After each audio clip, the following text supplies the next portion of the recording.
Hi. There had been a lot of criminal cases which were highly intense and brutal, but 2008 Noida double murder case has grabbed huge attention of public and media.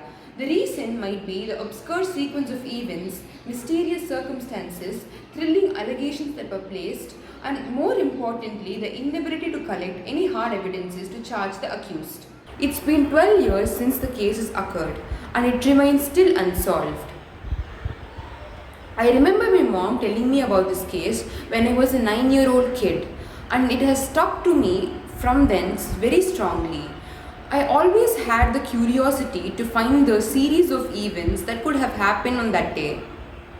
Let me take you into the case in a very detailed manner. It will be really thrilling and interesting if you imagine the case in your mind. Now let's go into the case. Arushi Talwar was a 13-year-old girl. She was the daughter of the dentist couple Dr. Rajesh Talwar and Dr. Nupur Talwar. They lived in an apartment in Sector 25 of Jalvayu Vihar at Noida, Uttar Pradesh. The complex has in total 1,886 apartments and it houses 10,000 people. Anita and Praful Durani are also dentist couple. They are a close family friend of the Talwars. They all work together. Hemraj was the Talwar family's live-in domestic help and cook. He belonged to Nepal. The structure of the house was a little tricky as there was an outermost door which could be opened just by hitting it hard, and the middle door was a grilled one and the innermost door was a self-locking door. There was an entrance to the house through Hemraj's room too. Let me tell you the series of events that had happened from 15th of May 2008. Arushi was picked up from school at around 1:30 p.m.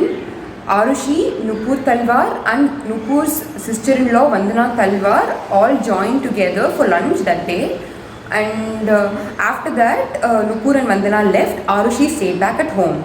After a long day of work, Nupur came back home at around 8:30 p.m. and Rajesh came back at 9:30 p.m. He was dropped by his driver Sharma. Sharma came home to hand over the car keys and also Rajesh's bags to Hemraj. He was the last outsider to see Hemraj and Arushi alive. After dinner, the Talwars went to Arushi's room to give her Sony digital camera which they had ordered for her birthday, which was coming up on 24th of May. Around 11 p.m., Nupur went to Arushi's room to switch on the internet router when she saw Arushi reading the book 3 Mistakes of My Life. Rajesh used internet via laptop until around 11:40 p.m. Around midnight, Arushi's friend Anmol tried reaching her through her mobile and also the house's landline, but both were not answered. After that, he had sent a message to Arushi, but that was also not received by her mobile. The events that happened between 12 a.m. and 6 a.m. are not clear until now. On the morning of 16th May 2008, Bharti Mandal, housemaid of the Talwars, rang the doorbell around 6 a.m. After ringing the doorbell for 3 times, Nupur Talwar came and opened the innermost door. She spoke through the middle door saying that the door was locked from outside, and she asked about the whereabouts of Hemraj. Bharti Mandal replied saying she didn't know about it, and after that she asked her to go downstairs so that she can throw the keys from the balcony. Nupur Talwar went and contacted Hemraj. The call was attended just for 2 seconds and it was cut. Second time when she called, the phone was switched off. By this time, Rajesh Talwar woke up. Rajesh Talwar came to the living room where on the dining table he saw a near empty Scotch whisky bottle with blood stains on it. And he got scared and he asked Nupur Talwar who kept it there. As she said she didn't know, he asked her to check Arushi's room. They both entered Arushi's room and they saw Arushi's dead body lying on the bed. Rajesh screamed out loud and Nupur was just silent in shock. The body was covered with a white blanket and the face was covered with a school bag. There was blood on the wall, floor, and also on the bed, on the pillows. But there was no blood on the school bag or the book that she was reading the last night or the toys that were placed near her. They were all in the range of splash blood area, but there was no blood on it. This indicates that the crime scene was dressed up. When Bharti Mandal came inside the house, she saw the Talwas crying and she also saw Arushi's dead body. The Talwas were blaming Hemraj for Arushi's murder. The Talwas informed their family and friends, and Bharti Mandal went and informed the neighbors. By the time police came home, there were a lot of people inside the house and the crime scene was completely trampled. On 16th of May 2008, missing Hemraj was a prime suspect. By 8:30 am, postmortem of Arushi was completed, and by 4 pm on 16th of May 2008, she was cremated. On the morning of 16th May, the visitors to the Talwas house found blood stains on the terrace door and the staircase leading to the terrace. They informed the police. Police saw the terrace door locked and asked Rajesh Talwa for the keys. On that day, he didn't respond properly. On the morning of 17th May, Rajesh and Nupur Talwar left to Haridwar to immerse the ashes of Arushi in Ganges river. The police broke open the terrace door, and as they entered, they saw bloody drag marks for about 20 feet, and they saw a body in 5th stage of death, putrefaction, in a pool of blood at 10:30 am. The body was identified to be of Hemraj by his friends. The body was hid in the external unit of AC. It was covered by a panel from the cooler. On 19th of May 2008, the previous servant of the Talwas, Vishnu Sharma, was framed as the prime suspect. He worked for the Talwas for the past 10 years. He used to go on long vacations, and during those vacations he used to replace himself with his relatives, and that way only Hemraj got introduced to the Talwas. When Vishnu Sharma came back from his vacation, the Talwas wanted Hemraj to continue as their servant. The suspicion was that Vishnu Sharma could have killed Hemraj in an anger for taking away his job, and he could have killed Arushi for being a witness for Hemraj's death. But the police confirmed that Vishnu Sharma was in Nepal on 15th of May. On 21st of May, Delhi police joined the UP police, and the parents were the prime suspects. The sequence of events guessed by the team of police was that Rajesh had extramarital affair with Anita Durrani, which was objected by Arushi. Because of the hatred that she developed towards her father, she confided in Hemraj. Rajesh left home at 9:30 pm and he came back at 11:30 pm when he saw Arushi and Hemraj in an objectionable position. Because of the anger, he took Hemraj to the terrace and killed him. He locked the terrace door and came home and had Scotch whiskey, and after that he killed Arushi. But this sequence of events was completely baseless, and according to me it is irrelevant. There were no hard evidences to support these sequence of events. Rajesh said that they were framed just to cover up the improper investigation conducted by the police team. The case was transferred to CBI on 31st of May on Arushi's parents' request. The suspicion was on Krishna Tadarai, the Talwas dental clinic assistant, Raj Kumar, the Durrani's domestic help, and Vijay Mandal, the Talwas neighbor's domestic help.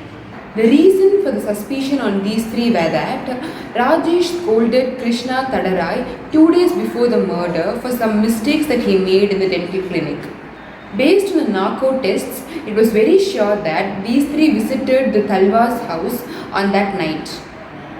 And also, a bloodstained kukri and trousers were found from Tadarai's house, and bloodstained shirt was found from Raj Kumar's house. The defense that came from their side was that Krishna Tadarai's landlord and family members said that he was at his house that night. Durrani said that Raj Kumar was with them at least till 12:30 am. Mandal's employer said that he was at their garage at that night. And also, narco tests cannot be considered as conclusive for charging anybody as accused. The 6 security guards didn't see anybody entering the complex that night. January 2009, CBI said that they couldn't file charge sheet against anybody as there was no hard evidence. September 2009, the case was transferred to a new CBI team. December 2010, the parents were suspected again, and also the CBI team recommended to close the case as there were no sufficient evidence to prove anybody as accused. January 2011, the Talvas filed petition against the CBI's attempt to close the case, but the petition was rejected. And also, 29-year-old self-proclaimed vigilant Utsif Sharma assaulted Rajesh Talwar in front of the court. In February 2011, a charge sheet was filed against the Talvas as accused. On 25th of November 2013, a special CBI court held the Talvas guilty for the two murders. And on 26th November 2013, they were sentenced to life imprisonment. In January 2014, they filed an appeal in Allahabad High Court for themselves. In October 2017, the High Court acquitted them of all the charges. It gave them benefit of doubt. In March 2018, CBI challenged the acquittal in Supreme Court. In August 2018, the Supreme Court accepted the appeal. This is the position of the case as of now, and it still remains unsolved. Few suspicious things or clues about the case.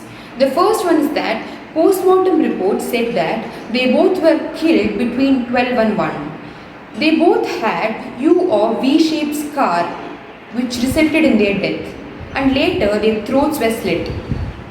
The scar could have possibly been made by a golf club which was used by Rajesh.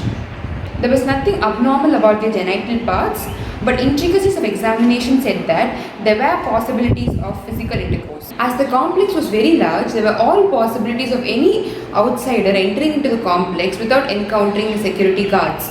The same was agreed by the main gate security too. Arushi's room has a self-locking door. It will usually be locked, but on the morning of 16th May, it was found to be unlocked. There were no signs of forced entry. The keys to the door will usually be kept near Nupur's bed. But on the morning of 16th May, it was found in the living room. Nupur says that she might have not locked the door after switching on the internet router on the night of 15th May. The foot for Hemraj was never touched and the bed was so tidy, indicating that he never ate or slept that night. There were two sets of keys for the entrance door, one with Hemraj and one with Nupur. After the murders, one set of keys were missing. The Scotch whiskey bottles were found with bloodstains of Arushi and Hemraj in the dining table on the morning of 16th May. The terrace door was locked and the keys to the terrace door were missing after the murder. A bloody palm mark was found on the wall of the terrace. The blood was found to be that of Hemraj, and also a shoe mark was found, the size of which was 8 to 9, but the shoe size of Rajesh was 6. Both the phones of Arushi and Hemraj was missing after the murder. When Nupur called Hemraj on the morning of 16th May, the call was attended in an area coming under Nitari cell tower, which also covers Jalvayu Vihar apartment. Hemraj's wife Kumkala stated that Hemraj was scared for his life. She claimed that Hemraj called her 15 days before the murder from a PCO, and he had told her that the Talvas were threatening him to kill him if he leaks any family secrets. This adds on suspicion towards the Talvas, but this point cannot be considered seriously as there were no evidences. My own thoughts about the case. The house was easily accessible by anybody as the outermost gate was never locked and there was an entrance through Hemraj's room. This in itself might trigger someone to enter the house. The motive might be financial thirst, or to have the company of Arushi, or simply to destroy the family. The person who might have entered the house might be knowing at least a little bit about the house, as he or she was able to recover the keys and finish the murders by just 1 am. The outsiders would not mind to leave one of the bodies on the terrace, as their main concentration would be to leave the house as soon as possible. So here there might have been a situation where Hemraj had to go to the terrace. The murderer might have had at least a minimal medical knowledge, as the murders were committed technically. The main reason for the case being unsolved till now is the tampering of evidences and the carelessness of the police to preserve the evidences. I strongly believe Arushi and Hemraj's death will surely get justice one day. Truth will always win. Thank you.